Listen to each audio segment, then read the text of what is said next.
E aí, pessoal, tudo bom? Na aula de hoje nós vamos aprender sobre reparo tecidual. Eu estou usando hoje um software chamado de CMap Tools. Então é um programa gratuito para elaboração de mapas conceituais. Então nossa aula vai ser baseada no mapa conceitual. Eu vou explicando para vocês passo a passo. Vocês vão ver então na videoaula, que vocês já estão vendo a videoaula, tá? E depois eu vou colocar também, exportar com uma página de web todo o mapa conceitual para vocês estudarem. Neste mapa conceitual que eu vou exportar como web vão ter links também, vocês podem revisar alguns temas importantes também. Beleza? Então o material vai ficar bem completo com um e-book, esta videoaula explicando o mapa conceitual e toda a matéria. E o que mais? E-book, videoaula e o arquivo do mapa, tá? Vamos lá. Bom, o reparo tecidual envolve 3 processos importantes. O primeiro deles, hemostasia. O que é a tal da hemostasia?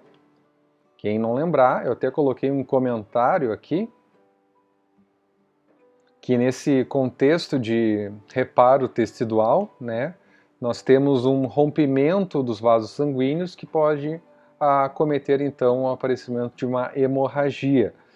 Caso tu não se lembre o que é hemostasia, os processos, como eles são regulados, tranquilo. Clica aqui, aula. Eu gravei uma aula de hemostasia. A gente não vai entrar aqui em hemostasia porque é uma matéria de fisiologia, mas é importante entender, revisar nesse contexto aqui de reparo tecidual e tudo mais, beleza? Então, reparo tecidual envolve hemostasia, que vai ter um rompimento de vasos naquela região que vai ser reparada. Nós temos um processo de inflamação, que isso acho que está bem fresquinho na cabeça de vocês. Caso não esteja, tranquilo. Entra aqui, revise a videoaula no qual nós abordamos ali inflamação aguda e inflamação crônica. Então, aqui no vídeo vocês não vão conseguir clicar, obviamente, mas neste arquivo da página do web vocês conseguem fazer isso aqui, ó, e ele abre o vídeo, tá bom? Bom, então envolve hemostasia, que é o equilíbrio ali entre os fatores que estimulam a coagulação e fatores que dissolvem aquele coágulo. O processo inflamatório, que tem esse objetivo protetor, que vai ser importante nesse processo de reparo. Então, começa ali com um processo inflamatório que tem como objetivo a cura, né, daquele dano. E aqui a gente vai explorar um pouco mais a regeneração. Olha só, esse conceito aqui deste terceiro tópico é a reconstrução do tecido. Então, coloquei alguns comentários aqui. Deixa eu minimizar. Já comentei com vocês, né? Agora vamos explorar aqui esse terceiro tópico, a regeneração. Então, os tecidos estão constantemente em 3 processos. Um processo de proliferação, um processo de diferenciação e de apoptose. Vamos para o mais fácil aqui. Apoptose, a gente não viu em lesões irreversíveis, as células acabam morrendo. Aqui é uma maneira de controlar o número populacional ou células que têm acúmulos de danos do DNA, é matá-la, então, por apoptose, aquela morte celular programada. Os tecidos também, eles se diferenciam. O que é diferenciação celular? Significa que eu parto, por exemplo, de uma célula imaturo, uma célula tronco, e a partir de mediadores, de fatores de crescimento, eu vou estimulando aquela célula a ficar funcional, ela está no formato lá ativo adulto. Como assim? Ela parte lá de uma célula tronco e depois se diferencia numa célula cardíaca. Ou depois, a partir de outros fatores, ela se diferencia numa célula neuronal, ou uma célula do fígado, enfim. Diferenciação é esse processo. E proliferação é o aumento do número de células. Ela vai estar se proliferando, aumentando, fazendo mitose. Como isso acontece? Bom, eu tenho aqui essa resposta. Quando, melhor dizendo, acontece, essa proliferação de forma cíclica. Então acontece em diferentes velocidades dependendo do tecido. Isso aqui é fácil de entender. Por que é fácil de entender? Porque acaba estando em equilíbrio entre o processo de morte, né, de apoptose, e também dessa proliferação, dependendo do tecido.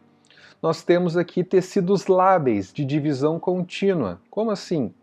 São tecidos que sempre estão no ciclo celular. Como assim, professor? Olha só. Células, tecidos lábeis, eles vão estar, então, sendo renovados de forma contínua. A gente pode pensar isso nos epitélios, na pele, de forma geral, nas mucosas, tecido gastrointestinal, boca, útero, enfim. São tecidos que vão fazendo a renovação, essa proliferação celular. Deixa eu dar um exemplo para vocês não esquecerem. A nossa pele, ela é renovada a cada 40 dias, mais ou menos. Essa é a média. Não significa que a cada 40 dias eu vou esfoliar igual uma cobra, uma jararaca, e depois vai nascer outro epitélio. Não, não é isso. Eu vou removendo aquelas células mortas e as células troncos perto ali da lâmina basal vão se proliferando e vão substituir aquelas células mortas, ok? Então elas vão fazendo isso de forma constante. O nosso intestino delgado, aquelas criptas, também sofrem esse processo de renovação. Uma pessoa que abusa, por exemplo, de laxantes, ela vai removendo toda aquela camada de células epiteliais, bem como o muco. Então isso acaba causando problemas, né, do uso abusivo de laxantes, que não deve ocorrer. E muitas vezes acontece, né, pela automedicação, tentando perder pesos, enfim. Mas só lembrem aqui de tecido de divisão contínua, são essas que estão fazendo divisão celular, se proliferando a todo momento. Nós temos tecidos quiescentes, chamados de estáveis, que eles permanecem em repouso ou baixo nível de replicação. Ou seja, eles estão de boa, tranquilinho ali, em G0 do ciclo celular, e quando tiver um estímulo ou tiver uma diminuição da massa tecidual, ele vai ser estimulado a fazer divisão celular até se recuperar daquela lesão, ou aumentar em nível adequado aquela massa daquele determinado tecido, ok? Então, ele pode se dividir rapidamente em respostas a lesões. Eu vou ter ali uma regeneração. O exemplo clássico disso é o fígado. Quando eu faço uma ressecção hepática, eu vou substituir aquela parte removida pelas células que ficaram ali, elas vão fazer mitose para manter aquele tecido na sua função. Então eu tenho essa relação aqui de células que estavam em repouso, sofreram estímulo e começaram a fazer divisão. Então tem rins, músculo liso, pâncreas também. E também tenho tecidos não divisores. São células que não realizam mitose depois do seu desenvolvimento embrionário e elas ficam de boa. Elas ficam lá, estão diferenciadas já, e elas, se tiverem algum tipo de lesão celular, elas não vão ser substituídas, ok? Então a morte celular resulta em substituição não por células do mesmo tipo, mas por um tecido chamado conjuntivo, né? Eu vou ter uma fibrose ali, eu vou ter a cicatrização. Bom, isso acontece então em células nervosas, musculatura esquelética e também cardíaca. Eu tenho aqui uma sinalização do tipo parácrina, que é quando eu tenho, nesse contexto de proliferação, uma sinalização autócrina, quando uma célula uma própria célula secreta uma substância e ela mesma vai ter receptores para essa substância. Então ela se autorregula, tá? Isso é uma sinalização dita autócrina. Parácrina, eu tenho várias células, uma do lado das outras, tá? Essa aqui secreta uma substância, um fator de crescimento, que vai agir numa célula vizinha, adjacente, bem próxima. Isso é dito sinalização parácrina. E endócrina, tiver na fisiologia, detalhes, né? É quando uma glândula endócrina, uma célula endócrina, secreta um hormônio, obrigatoriamente pega a corrente sanguínea e vai agir no seu receptor. Então, ela pode estar aqui e o seu receptor lá do outro lado do mundo, do outro lado do corpo, tá? Então ela vai pegar a corrente sanguínea, achar o seu receptor e mandar esta mensagem. Por isso é conhecido como mensageiro químico. Esse controle por esses 3 tipos de sinalizações envolve aqui fatores de crescimento, que são proteínas, que vão estar ali diretamente associada à matriz extracelular, tá? Então há uma ligação.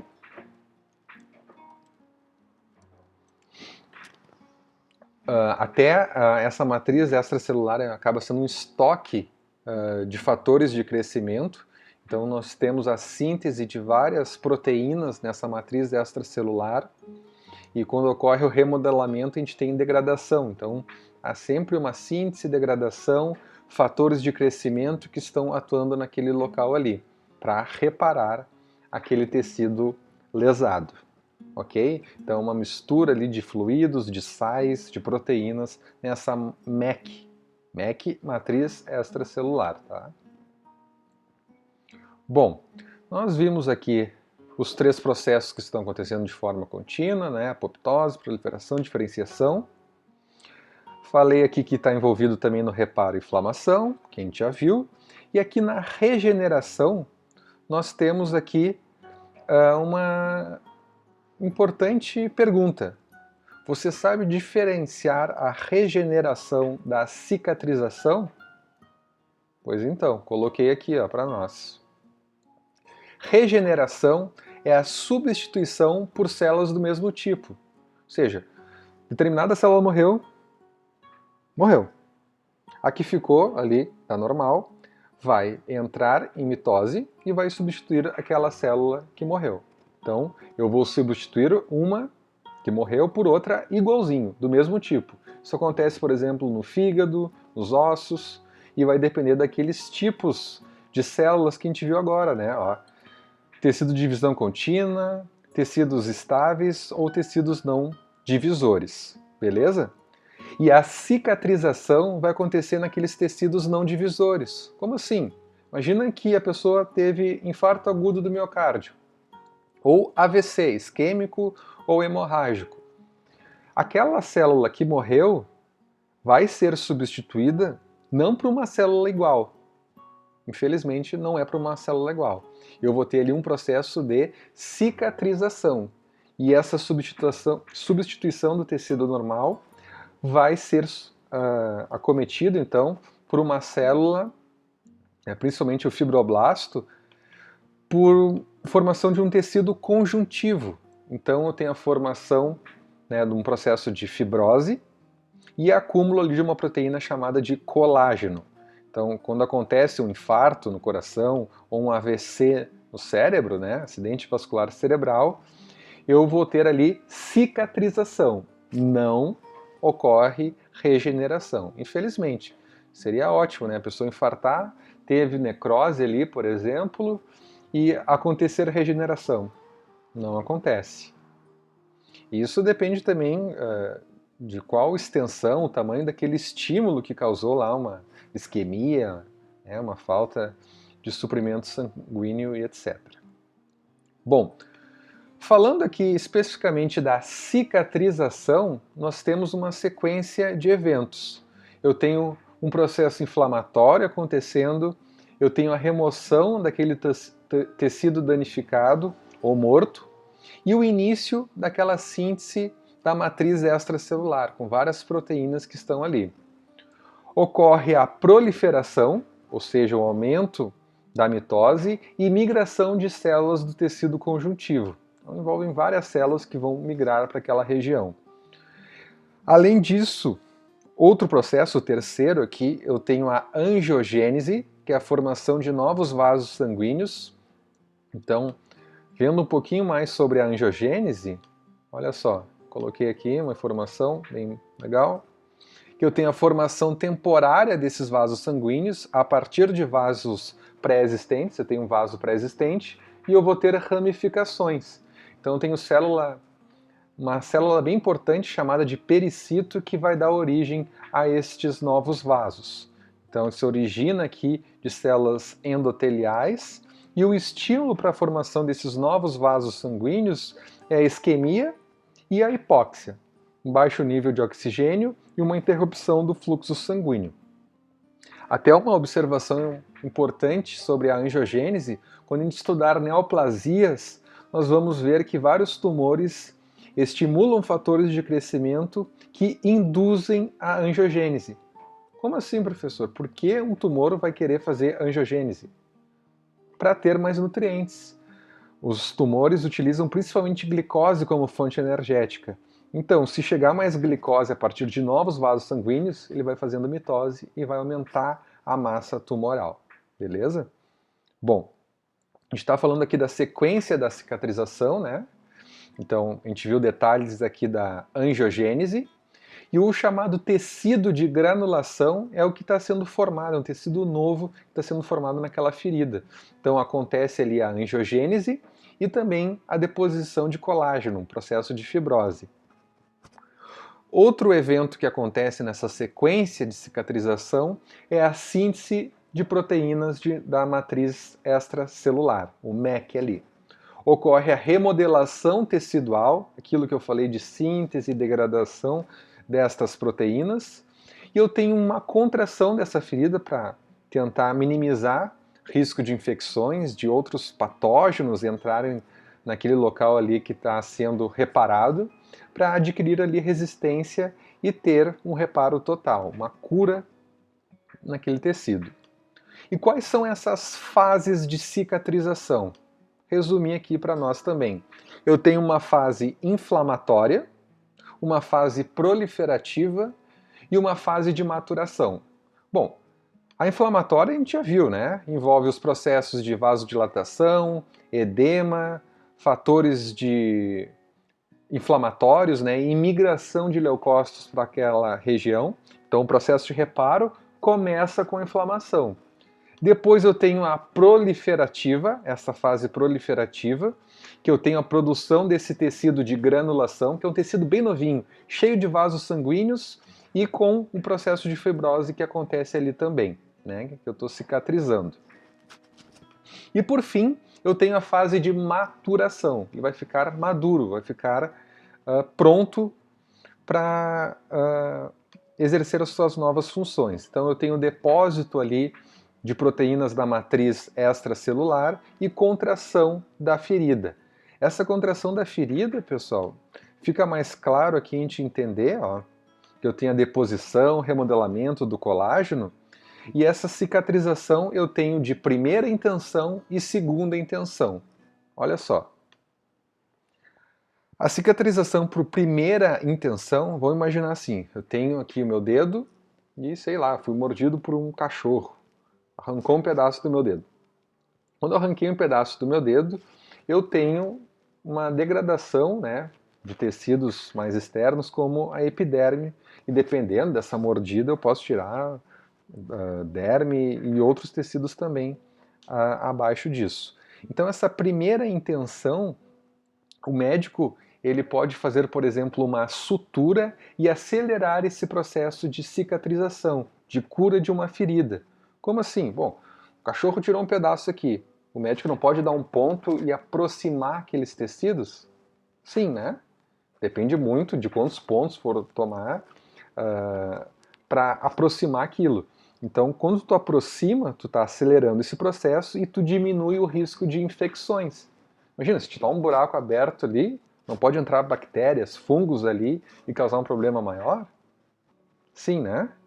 Então eu tenho um menor risco de infecção com esse processo de sutura e está acontecendo nessa primeira intenção, processo inflamatório que visa o reparo, proliferação de células, que a gente viu, e maturação desse tecido conjuntivo. O de segunda intenção, esse processo aqui ele é mais demorado. Vou imaginar que a mordida do cachorro ali não precisou tomar pontos, não foi uma mordida tão grande, mas não foi colocado nenhum tipo de sutura. Então, tu tem um maior propício a infecções, olha o que eu coloquei aqui. Ela é mais demorada, porque está um buraco ali, né? Eu tenho uma reação inflamatória mais intensa e tenho a formação desse tecido que está criando, que é um tecido rosinha, bem frágil, com muitos vasos sanguíneos e um processo de regeneração que está acontecendo ali juntamente com essa cicatrização. Beleza? Então tem um maior risco de infecção nessa segunda intenção aqui. Bom, vimos isso aqui, o processo de sequência. Aqui, ó, vamos aprender mais sobre a fibrose. Eu falei para vocês que esse tecido de granulação, aquele tecido rosinha, bem sensível, ele tem muitos vasinhos. Então eu tenho um processo ali de angiogênese associado com a fibrose. Então a fibrose é a deposição excessiva, no caso de colágeno, a partir de uma célula do tecido conjuntivo chamado de fibroblasto. Beleza? E os passos que envolve aqui, ó, eu tenho a migração desse fibroblasto que vai produzir o colágeno, eu tenho células inflamatórias, eu tenho plaquetas nessa região, eu tenho todo o ambiente vascular, o endotélio ativado, e eu tenho a deposição de proteínas ali da matriz extracelular. Então isso vai auxiliar ali na resistência e na cura desta ferida, vai atuar no reparo. Bom, e aqui para finalizar, eu coloquei o seguinte: quais são as complicações da cicatrização? Olha só, isso aqui a gente ouviu falar alguma vez na vida. Ó. Cicatrização hipertrófica. Bom, cicatrização hipertrófica significa que acontece por um excesso de tecido de granulação, aquele que está sendo criado ali, rosinha, cheio de vasos, que tem fibrose, dentro dos contornos originais da ferida. Deixa eu dar um exemplo. Para diferenciar de queloide, cicatrização hipertrófica é diferente de queloide. Eu vou dar um exemplo que me vem agora. A pessoa vai fazer um corte, sei lá, vai cortar os pulsos. O exemplo que eu vou dar. Mas vai ser esse mesmo. A pessoa cortou o pulso aqui, pá. Até vou me riscar aqui, ó. Olha que bizarro esse exemplo. Cortei o pulso. Se eu tiver cicatrização hipertrófica, eu vou ter aqui, ó, um excesso de tecido de granulação, que está relacionado à cicatrização, né? Esse tecido sensível, a recém-formado, né? E aqui onde foi passado a lâmina, né? Sei lá, a pessoa cortou o pulso, eu vou ter a cicatrização hipertrófica. Então vai acontecer exatamente onde teve a lesão, o corte ali, sei lá, para um estilete, tá? Mas é em excesso. Uma pessoa que não tem cicatrização hipertrófica vai ficar aquela cicatriz que a gente vê no joelho, quando a gente cai, quando criança, que aparece só um risquinho bem fininho, nem dá para ver direito. Não, cicatrização hipertrófica é um negócio excessivo, mas fica bem no limite dos contornos originais da ferida. Tá? Queloide significa que eu vou ter uma cicatrização hipertrófica, vai ser excessiva, só que eu vou invadir o tecido íntegro ao redor. Então, a queloide é um tipo de cicatriz hipertrófica que vai crescer além das bordas originais. Ó, então, a pessoa cortou o pulso. Ela vai ter... sei lá o que eu posso pegar aqui. Vou me riscar todo aqui, ó. Tudo pela educação, né, pessoal? Vocês não vão esquecer desse exemplo bizarro aqui, ó. Olha, isso aqui é uma queloide. Cicatriz hipertrófica, eu tenho o contorno original. Aqui ele invadiu o tecido íntegro ao redor. Beleza? Que exemplo bizarro. Meu Deus, até eu me assusto. Contratura. Contratura significa que eu vou ter um exagero no processo ali de contração daquela ferida, né, de primeira, segunda intenção que a gente viu. E um exemplo disso é a mão em garra. Então, às vezes eu tenho uma fibrose, geralmente acontece por movimentos repetitivos, o cara está fazendo sempre o mesmo movimento. E ele pode ter esse defeito na cicatrização, e aqui esse dedo ele vai acabar perdendo o movimento. Eu vou ter ali deposição excessiva de colágeno e não vou conseguir mais movimentar. Então eu vou ter um problema na articulação, por exemplo, do dedo. Essa mão em garra é bem comum em trabalhadores que sempre fazem a mesma coisa. E a chamada formação deficiente, que eu estou falando aqui de defeitos na cicatrização, eu vou ter aquele tecido jovenzinho, né, de granulação, eu vou ter uma deficiência de colágeno, isso pode ter até um caráter nutricional, né, às vezes faltando alguns nutrientes na dieta ou em excesso, isso pode prejudicar o funcionamento ali e deposição dessa proteína no tecido conjuntivo, que pode acontecer a chamada deiscência, ou ulceração da ferida. Deiscência significa que, por exemplo, a ferida abriu, rompeu os pontos. Então, geralmente, essa deiscência, quando rompe aquele processo, né, que está acontecendo ali de reparo, rompe, muitas vezes tem uma infecção prévia ali embaixo. Então, tu tem associado, às vezes, uma infecção bacteriana que está acontecendo um processo inflamatório ali bem significativo, formação de um exudato, daquele pus, e rompe e abre, né, chamado deiscência, rompe aquela ferida. E ulceração já é quando tem um dano maior, de maiores profundidades, né? Se eu pensar numa pele, eu vou ter ali o rompimento da epiderme, da derme, as regiões da submucosa, enfim, eu vou ter um buraco ali naquela ferida, tá? Então, tudo isso aqui que a gente viu que está em rosinha estão relacionados às complicações da cicatrização. Beleza, pessoal? Espero que vocês tenham aprendido nessa videoaula. Para complemento, vocês devem ler o e-book, onde vão ter informações adicionais, como uma tabela de fatores de crescimento. Então a gente vai ter esses 3 materiais, a videoaula, o e-book, e vocês vão conseguir navegar nisso aqui, ó, no nosso mapa conceitual, que agora vocês estão vendo aqui completo. Ó. Então vocês vão conseguir, vocês mesmos, entrando na página da internet, que é um arquivo em HTML, vocês conseguem entrar aqui e até mesmo se vocês quiserem revisar a inflamação crônica, dá para fazer isso, ou aqui da hemostasia, que envolve fisiologia, é só clicar no link e ir para lá, tá bom? Tchau!